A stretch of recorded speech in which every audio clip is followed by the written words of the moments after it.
Hello, fourth period. We are going to continue with the reading of Ghost. I want to let you know that I have permission from the publisher, Simon & Schuster, to record me reading this book to you guys. So, Ghost is at the newbie dinner at the Chinese restaurant, and everyone is revealing a secret about themselves. And Sonny just revealed that he doesn't know his mother because she died during childbirth, and his father required that he run because that was what his mother wanted to do more than anything, is to win a marathon. And she ran lots of marathons, but she never won one. And she was going to start training again as soon as Sonny was born, but she was not able to do that. So his father insisted that he run in her memory. So here's where Ghost is speaking. He says, "So your daddy used to run you?" I ask. "Pretty much." "But was it to punish you?" I darted my eyes from Sonny to Coach, who was listening closely. Sonny's face started to pale. I guess. "But ain't that like Stop, Ghost." Patty cut me off, still holding Sonny's hand. "Sorry, I didn't mean it like that," and I backed off. "I was just saying, there's someone else at this table who, might be guilty of doing the same thing. Running kids for punishment." And I gave Coach a dramatic glare. And everybody laughed, lightening the mood. "Hey!" Patty focused back on Sonny. She let go of his hand and readjusted herself in her booth. "I totally understand. I get it. Not the punishment part, but the part about your mom. Your secret is sort of like that for me.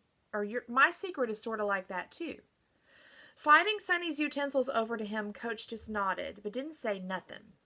He just listened and doled out the eating tools.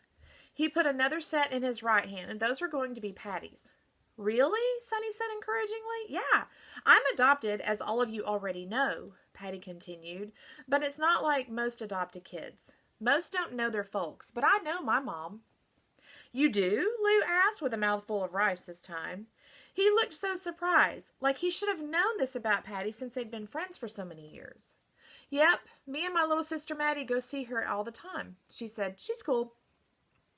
"So why'd she give you up then?" Lou said stupidly. "Lou!" Coach snapped. Lou stopped chewing, and Coach pointed at me and Lou. Why he was pointing at me, I don't know, and said, "Thing one and thing two, what'd y'all do before I picked y'all up? Study the world's most inappropriate questions?" "No, it's okay, Coach," Patty said. "It's actually a good question." She rested her hands on the table, and she actually gave us up because she didn't have no legs. They had to go and cut them off, because she got the sugar. Patty paused to make sure that we knew what she meant by sugar, and I guess our faces made it clear that we didn't, because then she continued, diabetes. "But who takes care of her?" I asked. "Well, she takes care of herself mainly, but she just couldn't take care of us, Patty explained. Excuse me. Now cornering the fingers of her eyes. Now, why is she cornering the fingers of her eyes at this point? Why do you think she's doing that? Probably because they're getting wet. Maybe she's getting emotional. "So you run for her?" Sonny said, now understanding how Patty could somehow relate to his story. "Yeah," Patty swallowed. "I run for her." Coach handed Patty her silverware. "That leaves you, Ghost," he said. "And let me tell you, I wasn't really sure what my secret was going to be. But I definitely knew I had to think of it quick, because my duck was getting cold, and cold duck didn't sound too good. At first I was going to tell them that about the shoes, that I stole them. But then I figured Coach would not be okay with that. And even though he said we were telling secrets that we were all going to keep, I had learned a long time ago that adults played by different rules. So that was out. But I only had one other real secret, and I didn't know if that was okay to tell, especially over Chinese food. But I couldn't make up a good lie, despite the good job I had been doing over the past few days. I just didn't want them to look at me different or give anybody anything to pick on me about. I technically was getting to know all of them, but I didn't know them yet. I didn't know nobody besides my family. I never even told Red or Dre stuff like that. Matter of fact, I hadn't even mentioned to them that I was on a track team, just because I didn't want to have to go through the whole, "Oh, you on a track team?" But then I looked around the table. Everybody had told such personal stories about their family, so I thought maybe my story wouldn't be so bad after all. Plus, my duck, still getting cold. So, "My dad's in jail for trying to shoot me and my mother," I blurted. And before anyone could say anything, I held out my hand for my utensils. Lou dropped his fork. Patty dropped her knife, and Sonny stopped drinking. Coach's mouth hung open as he pressed everything into my hand. And I felt good. Different, but good. Different, like, even though they were all stunned by what I had just said, I felt like they could see me. Like we were all running the same race at the same speed. But I was hungry, getting pretty hungry too. What does that sentence mean? Like we were all running the same race at the same speed. What do you think Ghost means by that? That's going to be a good discussion question that I'll put in Google Classroom after everybody's had the opportunity to look at the videos. "Thanks," I said, taking my fork and stabbing the duck with it. I twisted the meat off the bone and then stuffed it in my mouth like nothing was wrong, like I hadn't just dropped the atomic bomb of secrets. But I didn't really want to make a big deal of it. I just wanted to say it and eat my meal. "So what about you, Coach?" I asked through chewing of the best food I had ever had. Duck. Who knew? Charlotte Lee could collect all the rubber ones she wanted, but I was going to set the record for eating the most real ones. I mean, it's basically like the world's greatest chicken or something. Now, who is Charlotte Lee? Do you remember who that was? We read about her in the very beginning of the book. She was the one who set the world record for collecting the most rubber ducks ever. I don't remember how many she collected, but I think it was over 3,000. Everybody else had started back digging into their plates, even though now things were definitely a little awkward. Just a little. What about me?" Coach replied at last. "Well, what's your secret?" I said, pointing the fork at him. "Oh, no. This is about y'all, not me." "Oh, come on, Coach," said Patty. "Don't be like that." "Yeah, I thought coaches were supposed to set an example," said Lou. "Watch it," Coach snipped, but jokingly. "No offense, Coach," Sonny said, "but Lou's right." "Yeah, and Lou's never right," Patty teased, reaching over and snatching Coach's chopsticks and his fork. Coach shook his head. "I can't believe this, you dirty little rats.